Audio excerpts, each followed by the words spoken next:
They offered her $75 an hour to what they call travel nurse. That this company will say Raleigh, North Carolina needs a couple of nurses for 2 or 3 months. Basically, she would basically have to live in a suitcase going from hotel to hotel, wherever that they needed a nurse like that to all most. expenses and $75 a day come out. She said, no, thank you. She like me. She retired. Would she have been hooked up with Red Cross or FEMA or who? I don't know. We never did get into it that deep. Really? They just sent a brochure out. Right.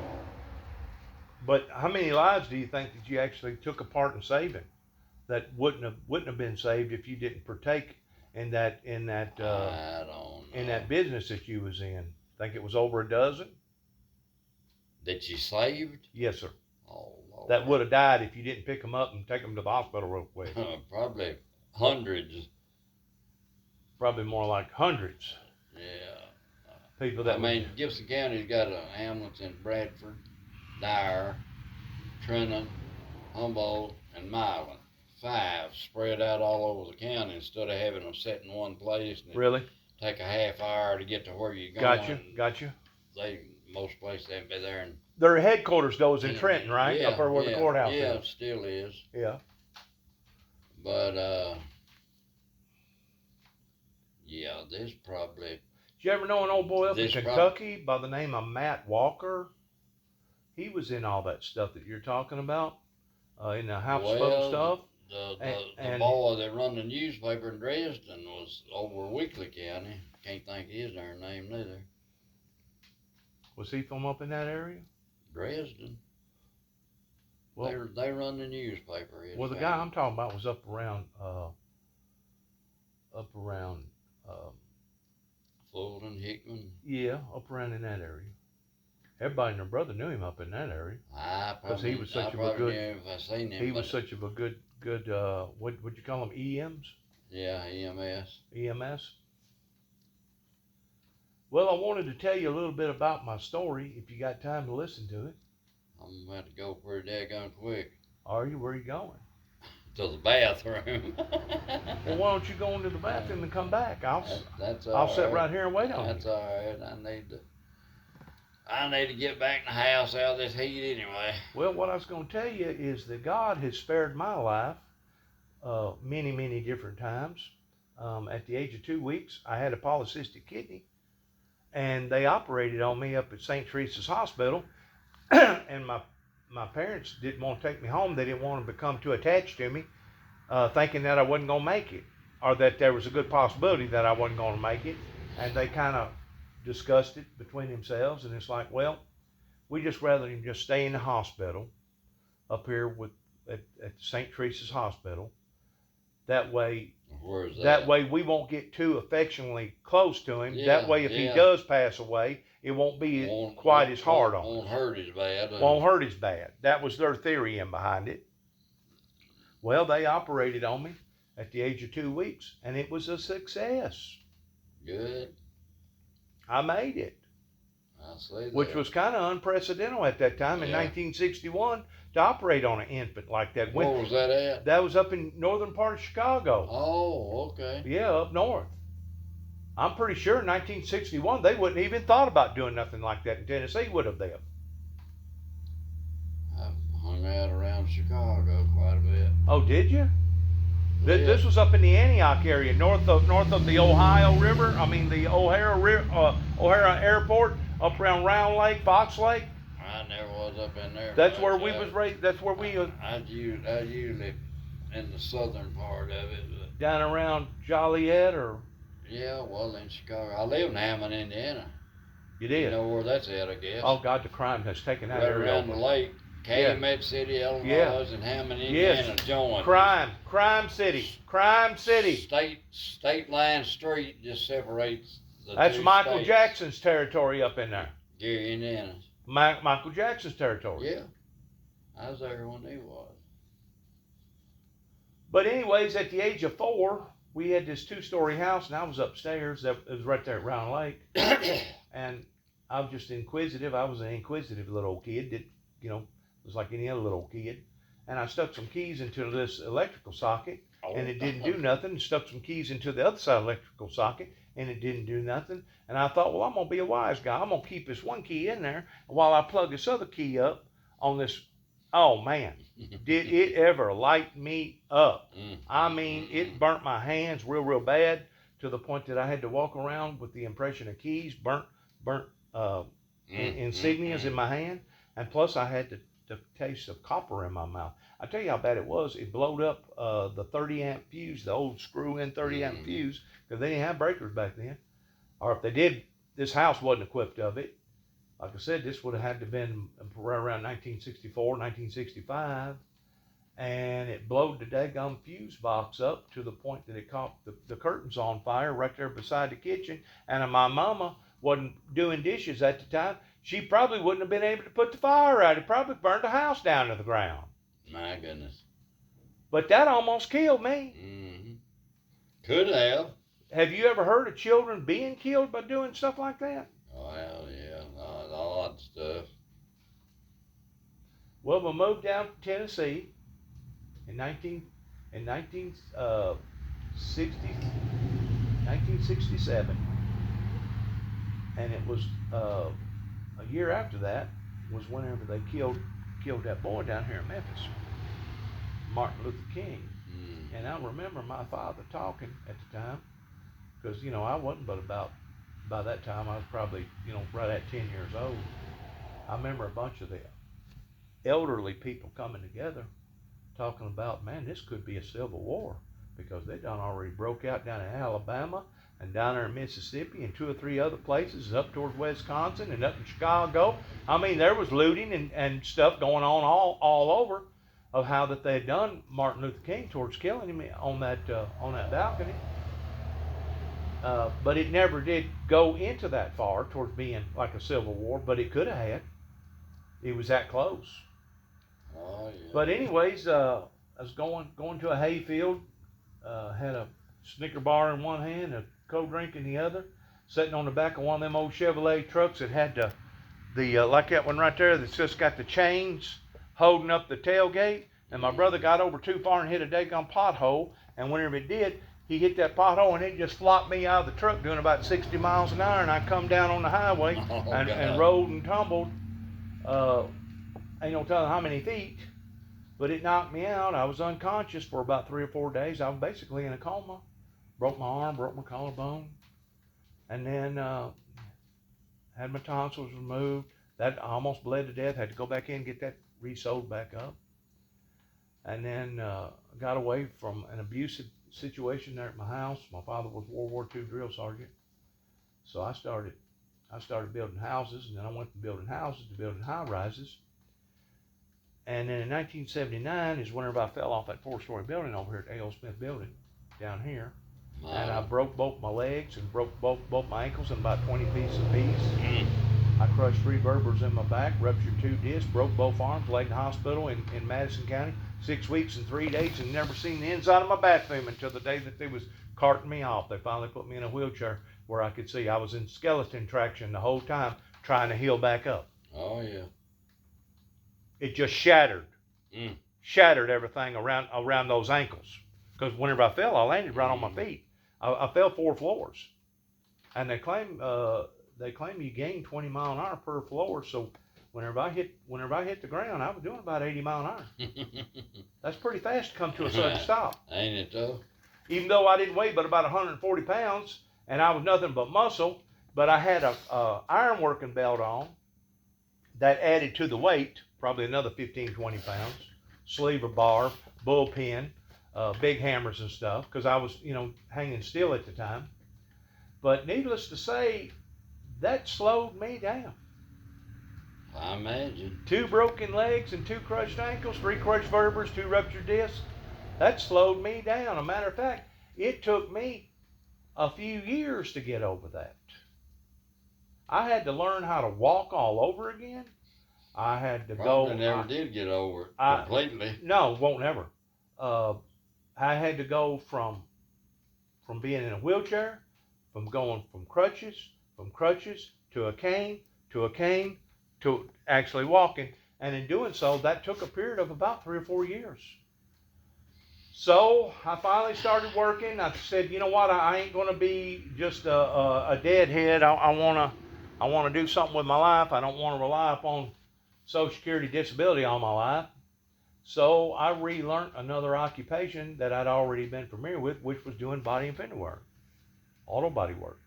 My dad was an auto body technician.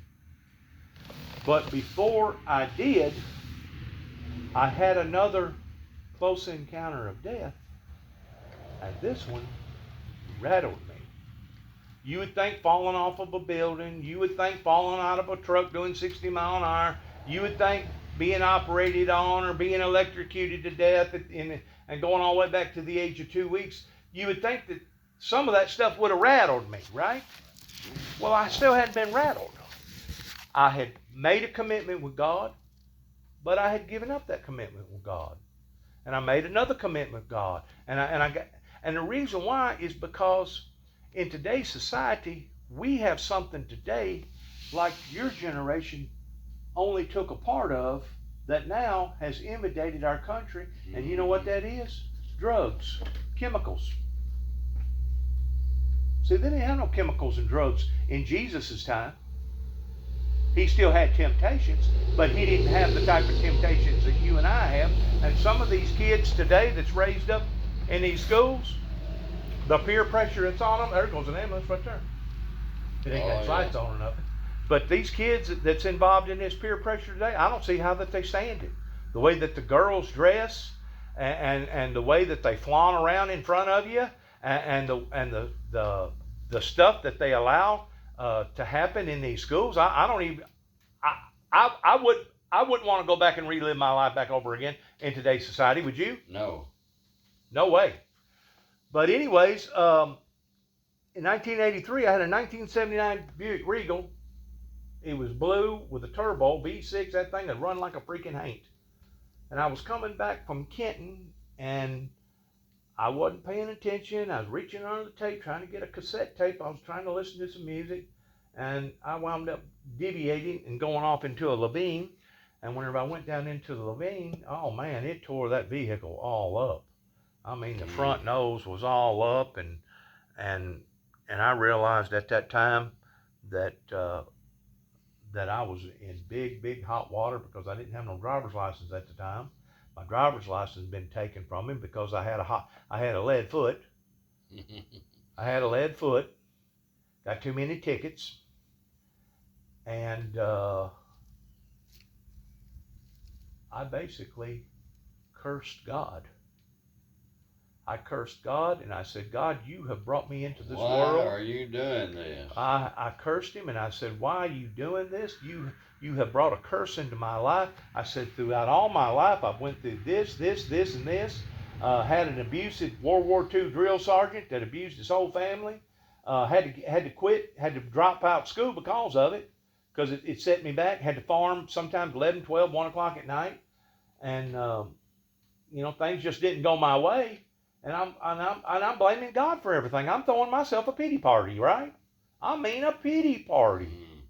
Well, after I got over all that, I hitched a ride and go down by my dad's house. He's too busy to tend to me at the time because that's just the way he was. So I went on down. I got a neighbor down there with an 806 International tractor to drive down there with a chain, hook onto my vehicle, pull it out of the ditch because I didn't want the law to come down there. Somebody call it in. Yeah. Somebody call it in, and the next thing you know, the law will be down there questioning me. Well, do you even have driver's license? Let me see your insurance. And I didn't have none of that. So I was kind of in a hurry towards doing all that. In the meantime, I hit the windshield wiper, and whenever I did, all that mud just went back and forth. Well, the canister that holds the water, it had gotten cracked, so it didn't have no water in it. So now I'm in a heck of a shape towards being able to see out of the windshield, so I had a brainstorm. I thought, I know what I'll do. I'll crank the motor up. That way the power steering is working like it should, because it would run. And I'll roll the window down, and I'll put my feet in the seat. I'll sit on the ledge of the window, and my right arm was up on top of the car while my left arm was steering the car, okay? And here we go down the road on an 806 International tractor, and boy, did that boy ever go. I mean, he went from 6th to 7th gear. I don't know if that 806 International tractor had an 8th gear in it or not, but I know that he was in high gear. And we had to be doing like 20 mile an hour, and the chain was hooked up short. About an 8 or 10 foot chain. Well, I was doing just fine as long as we was going uphill. But whenever we went over a slump and started going downhill, guess what? The automobile started going. The automobile started going faster than the tractor, and the right front bumper that was already crashed in the original crash caught the knobby tire and drug that car up the back of that tractor, and it almost knocked the boy on the tractor off. He barely had enough time to look back, listening to all that commotion going on in behind him. He barely had enough time to hit the clutch and hit the brake, and by that time the car had become dislodged from the tractor, and now gravity's taken over, and now it's going straight down. Well, in the middle of doing that, it went through a twisting form. The automobile did, and whenever it come down, it didn't come back down on its 4 tires. It come back down on its side. Well, you know where I was? Still hanging out the ledge of the window like a dummy. Yes, sir. Hey, the very same God that I basically cursed and blamed everything on, I cried out. Because I know I was fixing. I knew that I was fixing to meet my haymaker. You know what I'm saying? And I cried out, "Oh God, help me!" And all of a sudden, 2 hands miraculously come out of nowhere. I promise you, may God strike me down dead if I'm lying.